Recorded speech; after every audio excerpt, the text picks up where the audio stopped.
Well, hello there, brothers and sisters. I want to talk to you about why I love the wilderness.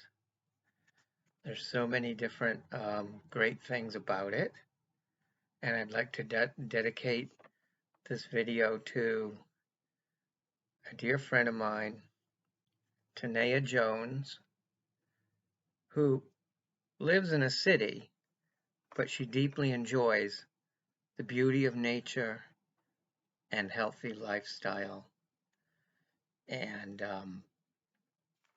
so let's talk about why the wilderness is so important. And I can't tell you that it is important for everybody, but because it's been so important to me and my family and most of the people that I know, I would say it's worth checking out if you aren't aware of this fact. It is very balancing. You can see the rhythms. It's the rhythms. It's the pace of what a well-adjusted, joy-filled child of the Most High God is meant to exist and live at. That pace that God set. I've talked about it before. I have Irish blood in me, and I have, amongst others, and I also have Blackfoot Indian. So that rhythm is in the traditional music of both of those family groups and also many more. The drumming, that's the core of a lot of their music in Africa as well, in the Caribbean, because of those influences, and in American music, and in music all around the place, around the world, across the realm, wherever you go with that thought. Now that balancing that comes from being out in the wilderness, and if you want to talk about the beauty, here's some birch trees. When you can find a copse of trees like this and just sit in amazement of how beautiful it is,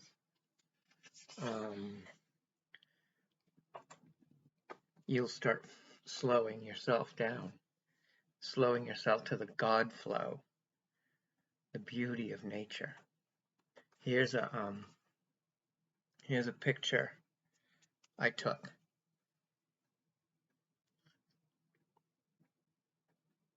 In the springtime, a butterfly on some daffodils. No, daylilies, I think they were. Daylilies. And so just think about that butterfly and the amazing design in the myriad of colors that butterflies come in. Look into the monarch butterfly lifestyle. This isn't a monarch here, but just the monarch life cycles.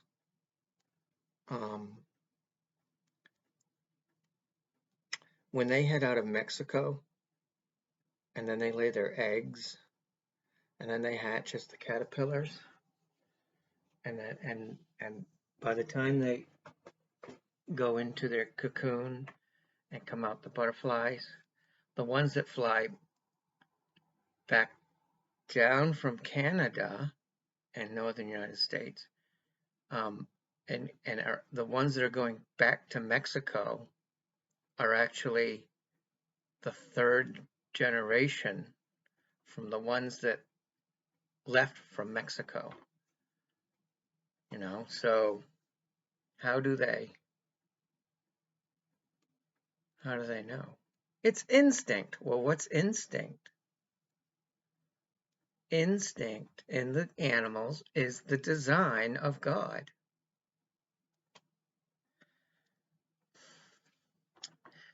And when you observe, the more time you can spend in the wilderness areas, and actually spend it, not horsing around with your friends, which is fun and it's fine, but spend some time alone observing the beauty and the rhythms as God designed.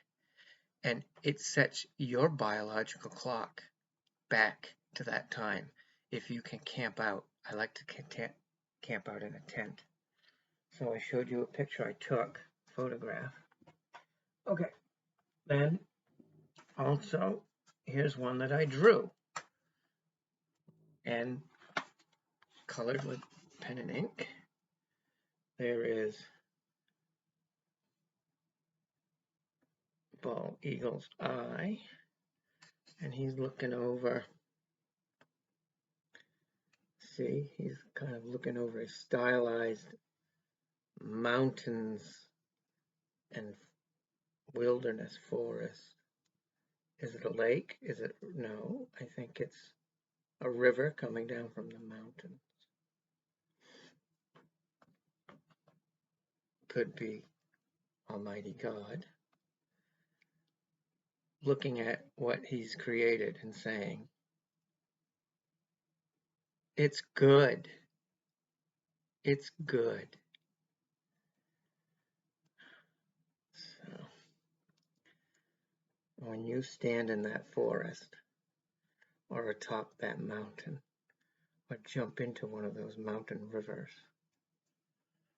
or just sit and watch, sit on a mossy stone in the middle of one of those rivers, play an instrument. When I go hiking in my backpack, I always have a harmonica and a tin whistle. I've been playing the harmonica since I was about 16. And here is one of the great joys of being out in the wilderness. When my son Shane turned 18, we went up to the top of Mount Katahdin, which is the highest peak in Maine, and I've since moved so that Mount Katahdin is like right up the road from me. I moved up into the wilderness. If you get real close, you can see the sign at the top says Katahdin. It's weather, it's weather beaten because the snows get ferocious and the winds get high up there.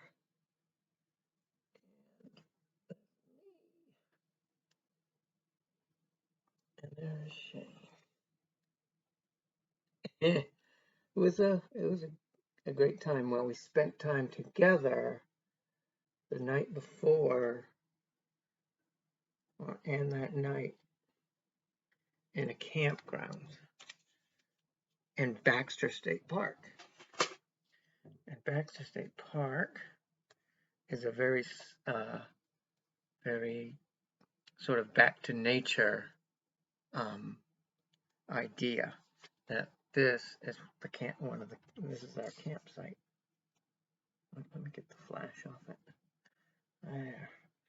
It is a picnic table. That's about the only, and there's outhouses. That's about the only luxuries. It's you can see the corner up here of the shelter. It's a 3-sided shelter open in one side. And we actually go camping with a tent a lot of times. So we have good sleeping bags. This was actually a sort of spoiling ourselves with because we were sort of celebrating his 18th birthday. And there's a fire pit. Wait a minute. Here, a little like a little fire area. You gather your own wood, and I had a lantern and some food, and I'm a chef, so I can whip up some pretty good stuff even out in the woods. But I like to keep it simple because if you're spending time in the wilderness, then you want to slow things down. You want to get simple joys. And you want to get, you know what they say, back to nature, back to nature, back to the garden. And then, okay, picture time, because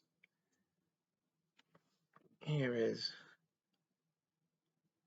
we are getting near the top of the summit, which is also the northernmost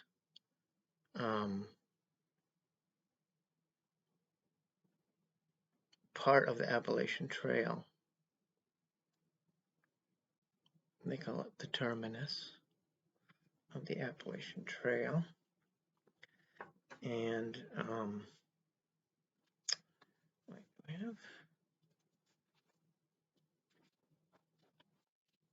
thought I had another one. Now, about 15 years, yeah, that's Shane. That's Shane? No. And maybe about 15 years before that, I took and I went for a hike all the way from New Hampshire up to Mount Katahdin, which is where we're on Mount Katahdin here. And I helped to look what we call a trail angel out. And trail angel, this lady, Dorothy Malden, was an amazing poet. And she would come up from Georgia. And there's only so many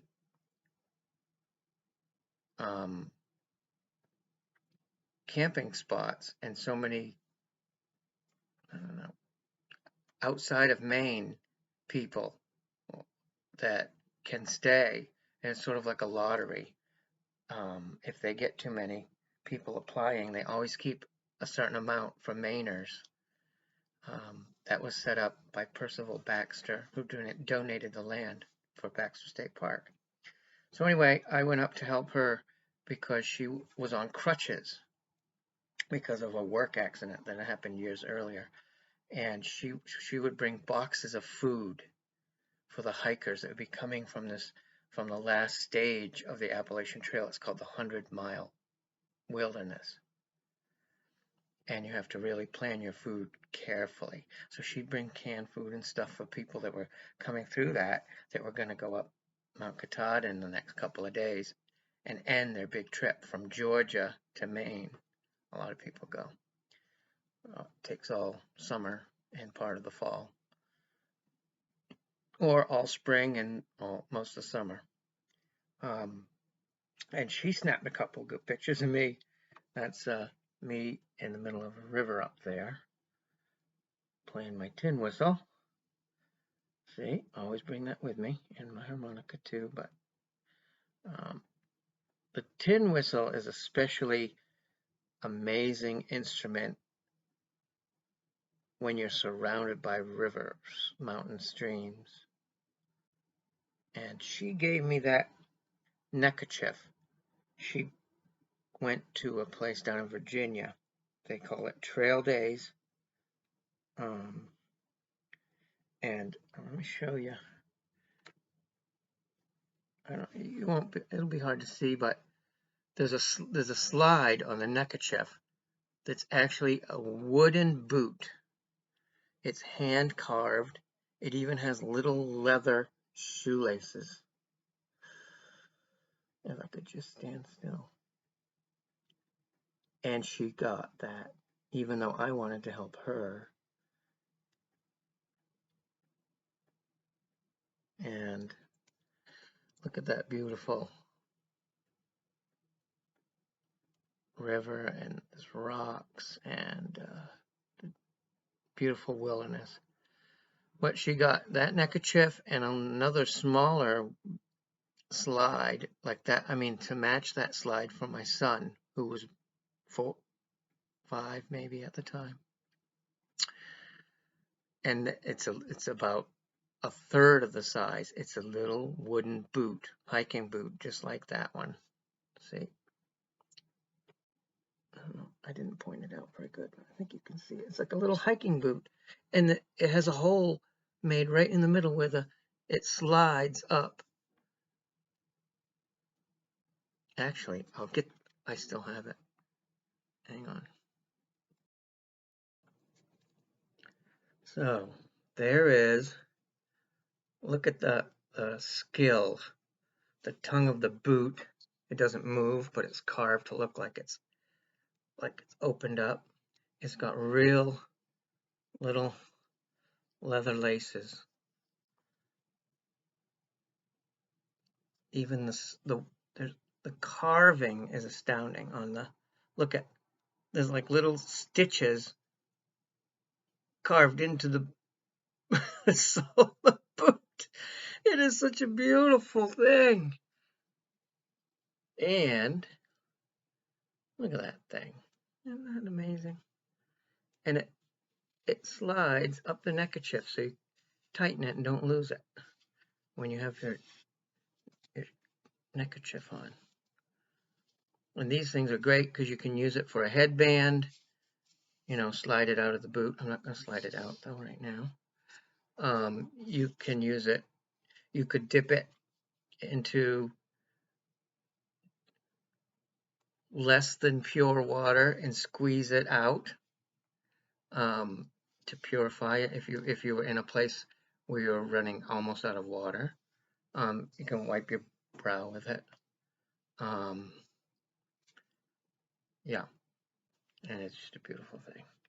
And then the matching one that she gave me is actually made just like the big one, but see, it's like a third or a quarter of the size. And it also is carved with extreme skill, and it's on a little leather thong for a necklace. So that was what Shane used to wear when we go hiking, when he was little, and we'd have a match set. Wasn't that thoughtful of her? And yeah, so she got a picture of me. There's me just sitting there by the river, just enjoying the heck out of the day and the scenery and the company and the stillness.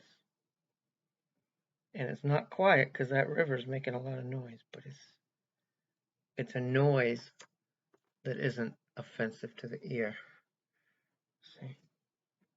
And I played her a little song on my tin whistle.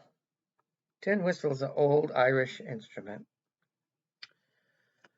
Okay, so there's some of that. Nature's important. It brings your family together. My son and I, when he was about 3 or 4, went out to Grafton Notch and took a great hike out in Grafton Notch, which is in the western mountains of Maine, near the New Hampshire border. Beautiful forests, very serene, beautiful mountains, great scenery from the great views from the top. There's little Shane. And see, it taught him simple joys at an early age. And he actually had a little fanny pack on, and he carried some of his own food that day. See?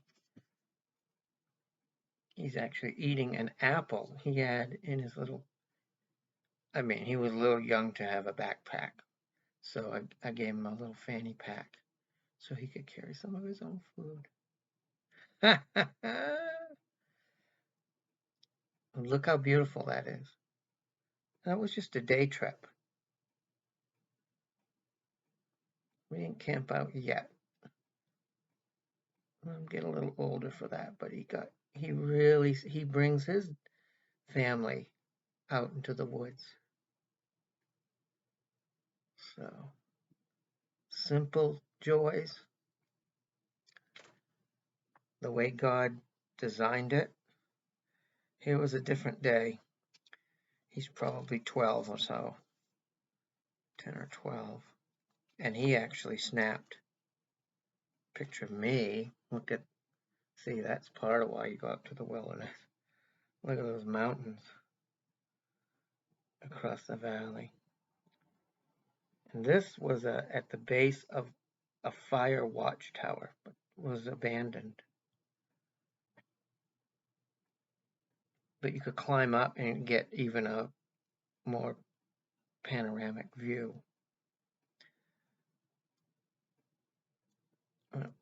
We have had a lot of fun, and this is part of why I love the wilderness so much. Just look at the beauty. Trees, forest, clouds, fluffy, fleecy clouds. Beautiful day. Lakes and streams. Gorgeous. All right. Here's a couple more, and I won't show you the whole photo book. But look at the joy that we have. He's wearing his hiking boots. You know, this wasn't the hardest hike, but it wasn't flat either. So one of the things about hiking is that when you're carrying a backpack, now at this age, he's old enough to carry his own backpack. So he can decide, does he want a whistle? Does he want a compass? Does he want a knife? Probably has the knife in his pocket, but does he want a flashlight in case there's an emergency? You know, things like that. So you have to be self-sufficient. Everything you are going to eat, everything that you're going to have for safety is in your backpack and your pockets.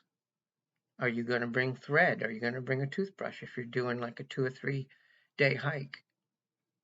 What are you going to have for meals? You got to plan them all out. There's no stores. Food is life.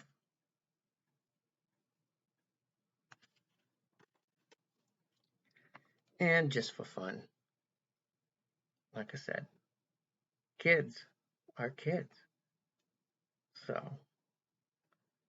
has this ever changed? I hope not. Hope it won't.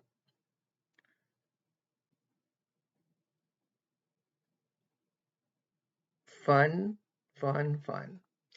So why do I love wilderness? Why do you bring your family out into the wilderness?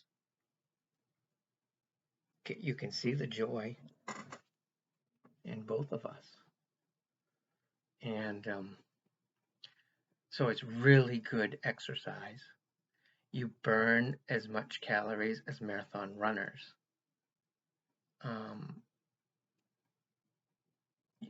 People that hike for extended periods of time can do 15, 20, 24 miles in a day. And this isn't flat down the street. Now, I usually if I pushed it, I could do 15, generally 12, 10. 10 was probably a good average for me because I don't do it like a marathon.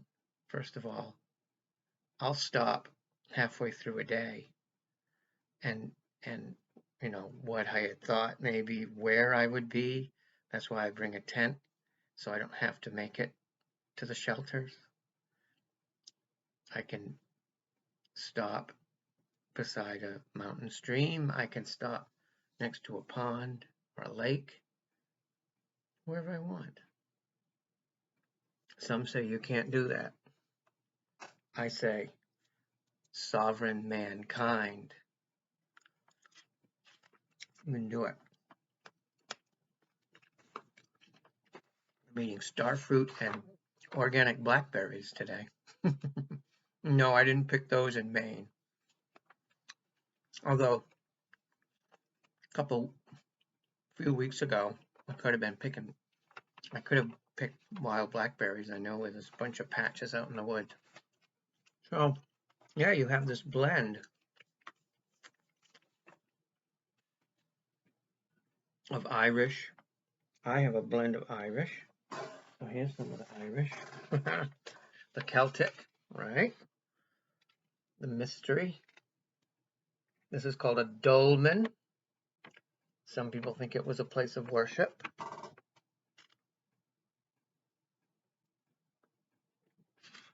Some people think it was a burial tomb that over thousands of years has had the dirt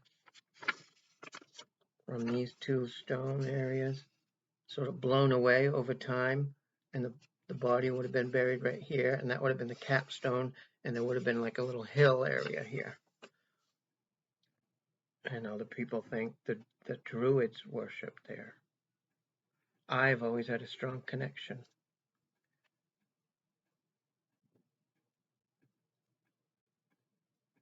with the Druids and with Merdin, who became Merlin in some of the Middle Ages stories, the Romantic stories. But Merdin was a title, not a guy's name. Merdin. So there's a Celtic connection. There's a native tribes, American tribes. You know, each tribe has subgroups called clans, and each clan has its own name, and each tribe has a name or two that they call all the clans together. And Indian and Native American and Aborigine and First Peoples and all this, it doesn't really define who they are. To them, they think a lot of the tribes think it's pretty foolish, and Indians is just fine because it's never been who they were, and neither are any of the other names that some Eastern elitist white people make up to try to control how people think. And so you can say Indian and you won't offend most Indians. But you could say Lakota, Dakota. You could say Nakota. You could say Penobscot, Pueblo. Now you're getting a lot closer to what they call themselves. Sioux, Cheyenne, Blackfoot. They have subgroups of all those names.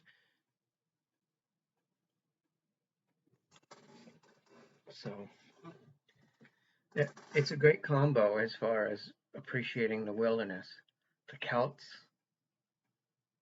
have a deep respect for wilderness places, and so do the tribes. Now, they were forced, interestingly enough, both groups at their various times were forced to outside forces that didn't understand their living, their understanding of life, tried many times to break their connection with the land and God and the Great Spirit and the Creator of all things and Papa. And So some people are trying to hold on to some of the old understandings, and yet you can't stop time from marching on, and the world has changed. But they also they have a lot of understanding of things um, that are going to be very useful as the world changes still more. So here is something that was made by some tribes in the Grand Canyon area. My son and his mom went out there. This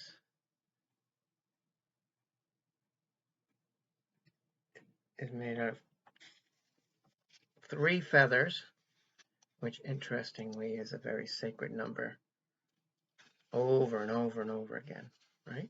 I think they're turkey feathers.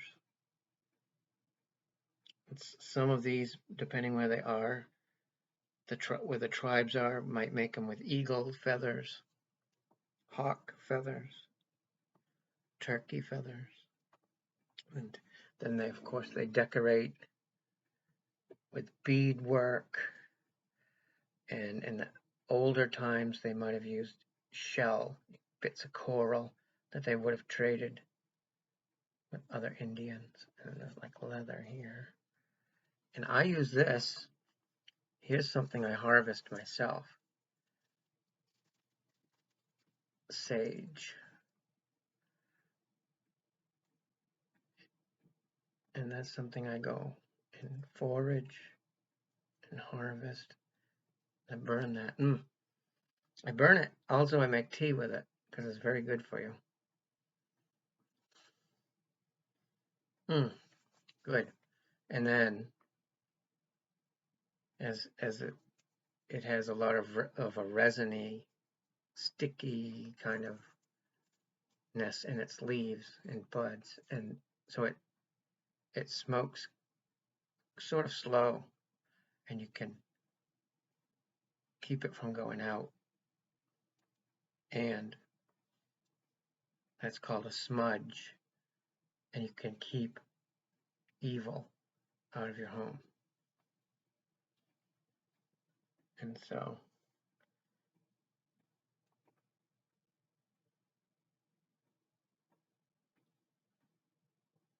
there's old ways that are new ways because people didn't know about them.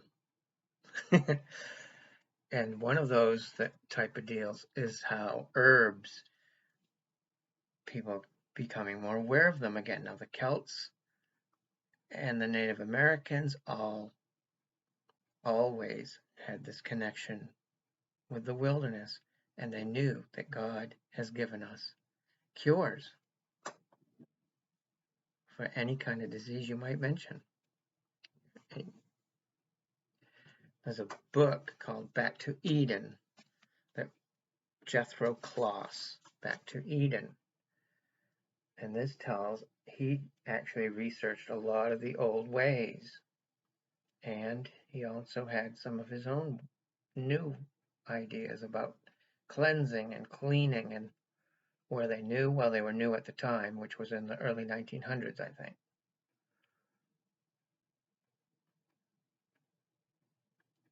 And okay, so that has a whole section of herbs. Jethro. Wait a minute. What did I say? Did I say Jethro Tull? Tell me I didn't say that. Jethro Kloss. Kloss. I don't know. I mean, I like Jethro Tull.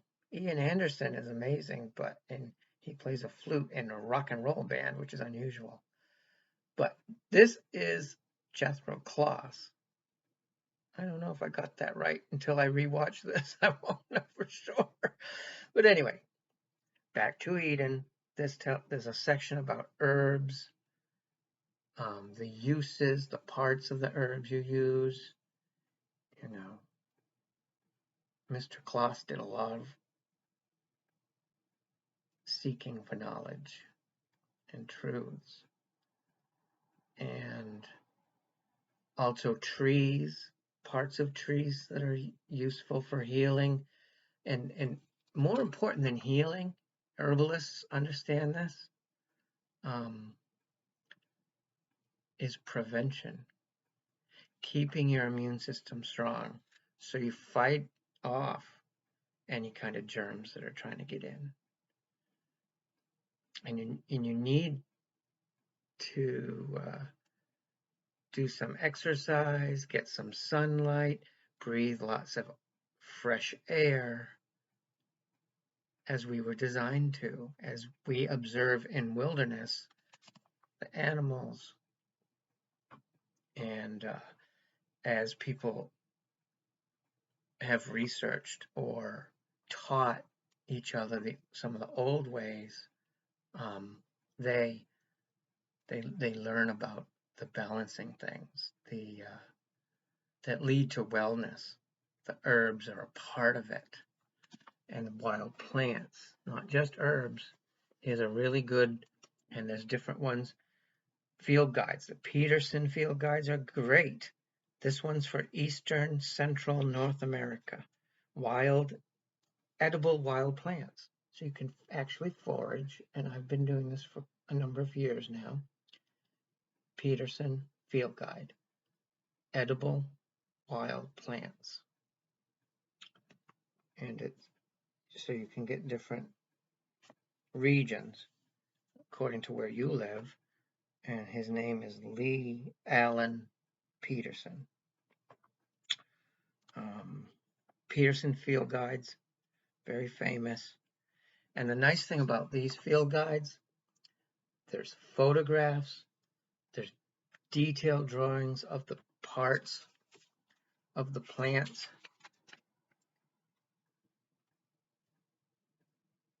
There's a description. There's warnings of plants. You'll see a little skull and crossbones sometimes. There'll be a mimicking plant. And a lot of plants have them. That's toxic to humans. Yes, in it. So here's one that has the little skull and crossbones. See, there's two different plants that mimic some of the healthy ones. So it's a real study. And some of the toxins can make you have an upset stomach. Some of them will make you sick for days. Some can kill you. Well, that's true of anything. Mushroom gatherers really have to be careful. There's some mushrooms that are so similar to safe ones to eat, that are so toxic, that people have been foraging for mushrooms for 30, 40 years, sometimes die from eating one that they've picked dozens of scores of years in the past. All of a sudden they get one that's not what they thought it was. But it's important, because what if the stores are no longer filled with food of every description? As you can see, Venezuela was the wealthiest country in South America, and within about 10 or 12 years of Marxism,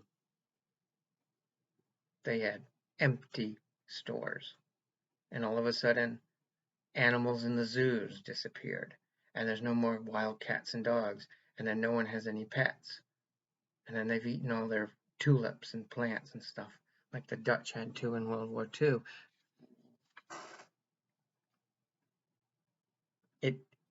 It can take very few years to go into an emergency where it would be most helpful to be able to go gather. And even in cities, there's people that forage in New York City because there are parks and there are fields, or there's vacant lots. And that book I showed you, this has plants, some of the best plants, dandelion, loaded with vitamin A. A lot of the plants that are really good for us, there's a curly dock, wild comfrey, wild mustard. It can grow in cities where they've dug something up and replant and put the ground back in, and they're designed to cleanse the dirt and make it richer for the bigger trees and stuff that will inevitably over time drop their, the helicopter maple tree seeds, the acorns, the squirrels will plant them, the birds through their feces will plant all kinds of stuff, sunflowers, and all those things can grow in the city. Berries, strawberries grow in the middle of parks. So people forage in cities. You just need to get a field guidebook for your area, and then those kinds of wild plants can be found in parks and vacant lots, along rivers and stream beds, around a state park, pond. And they say don't take anything out. Well, really, if people are starving to death, they're going to take food out. And you can practice by identifying these things, and you take them responsibly. You need to just take a few here, a few there, even out in the wilderness, because animals need the plants, other plants need the plants. You need to have the plants again next year, so you don't pick every last one. Like when I'm out in the woods and there's a place that's a few miles out off the dirt road, and you go back through the woods, and there's blueberry bushes that I know of in several places. As I've gotten a bunch of blueberries and I'm coming back on the trail, and some of these trails are like little deer trails, and I follow out. I'm always taking every couple of steps or few steps, I'll take another blueberry or raspberry or blackberry, whatever it is I've been harvesting. And I take a few and I spread it, and I laugh and I call myself Johnny Blueberry Seed. That's how all these plants got spread. Either someone was spreading them or something was spreading them. That's how God does it. God can use me. God can use a squirrel. God can use a blue jay. But this is part of the design. It's all there. Here's the thing. What people call weeds, our ancestors generally call food or herbs, healing herbs. What people call weeds are just plants that they didn't plant themselves, that they don't understand. They just are ignorant to what it is. And that's why you need a guidebook or like Back to Eden, that will explain how to use the herbs, how to prepare them. You can use them in poultices, teas. Sometimes you chew on bark, or you can cook with some of this stuff. The Indians used to make a very good bread out of acorns, but you need to know how to prepare them. Acorns are loaded with tannins. So the Indians would put them in their baskets, in their birch baskets, or whatever, or reed baskets, whatever kind of basket. Put them in a stream, fast rushing stream, for a number of days. The water running through them in the baskets, so probably special baskets. I don't know. I wasn't there, but that running water would leach the tannins out of the acorns. Then they would let them dry again. They'd crush them, make flour out of them. Maybe they'd mix it with a few other things, and maybe they wouldn't. And they could make bread that would last them all through the winter. And winter was really hard. Remember, no grocery stores. The grocery stores was the forest. And when you had a few families staying, and they usually didn't get too concentrated in the winter if there wasn't a really good food source. You know, beside a river you could fish, but what if it freezes over? And, you know, I don't think fishing is as good in the winter as it is in the summer. So they would spread out to the hunting grounds and go in smaller, and that's a lot of times how the clans formed. Here in Maine, the Penobscot tribe was a big tribe, and they had a moose clan. They had a fish clan. They had a shellfish clan that went to the ocean, and all they did was gather shellfish and whatever kind of little whales and dolphins and whatever they could get. And they dried it all summer long. Then they went back to where their main group met. And they would trade, like the moose clan would have the moose meat, the bear clan would have the bear meat and the fat, which was very important to keep mosquitoes off, and for baking and making pemmican and all these things that they stored for the winter. And if you didn't store enough for the winter, there were families that just disappeared. Winter was gone, and they were never seen again, and they all died. So life was harsh, but most of the time they were ready for the harshness, and they met it with gusto and boldness, and it was part of life. And they were slower in balance. They were not as quick to get angry, not as quick to have a knee-jerk reaction to things, because they were living in that God flow, the time stream that God dreams. And it is good. And when He made us, He made every part of the universe, and it was good. The sun was good, the moon was good, the stars were good, the water was good, the animals were good, plants were good. And when He made mankind, it was very good, as He put a spark of Himself in each one of us. And He loves us. You are the apple of Papa's eye. You are His favorite child.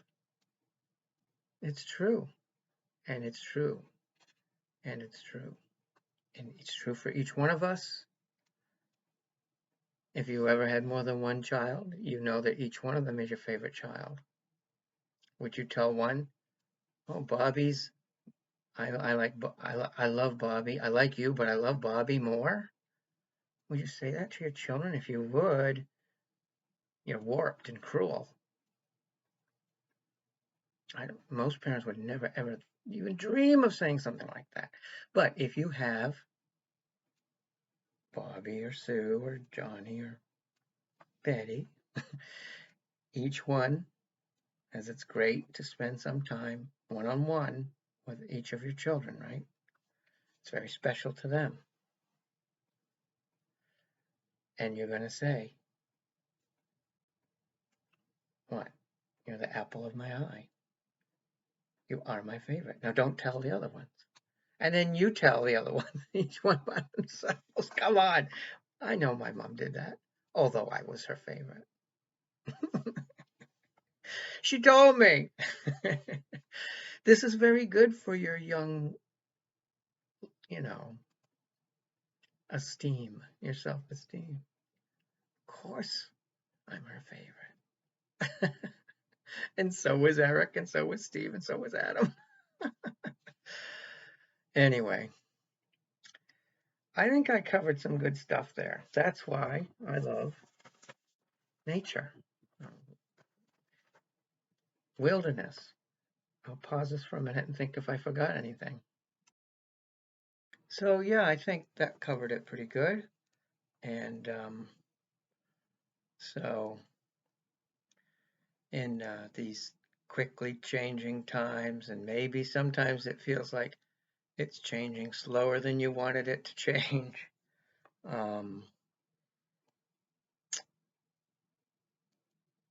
Just remember, God loves all of us children. He wants us to thrive, not just survive. And it is going very well, and it is going according to His plan. He has His hand on Donald Trump, and He has a plan for America and the world. And we will lead the way. But in the meantime, turn off the tell lie visions. Turn them off. Take off your shoes, walk through your lawn, walk along a path in the forest.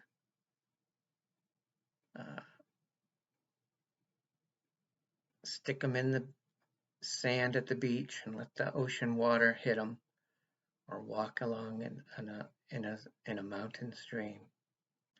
Connect back to the natural rhythms.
So I tried to take you to the woods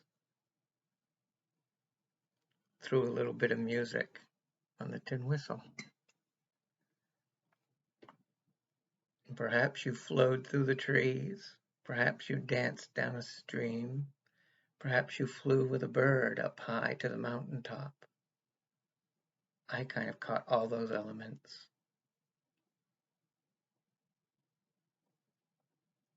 So thank you for watching. You know, go ahead and check out those 2 books I mentioned, Back to Eden and the Pearson field book, field guide. And, just slow down. Practice your deep breathing in through the nose, out through a little bit of an open mouth. In, closed mouth.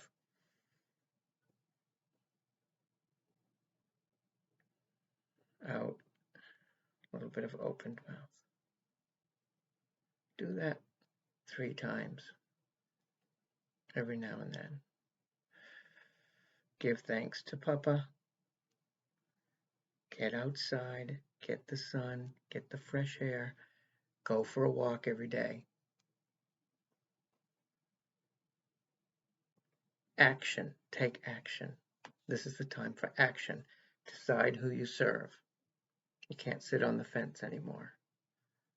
The fence belongs to the liar, the evil one. Always has.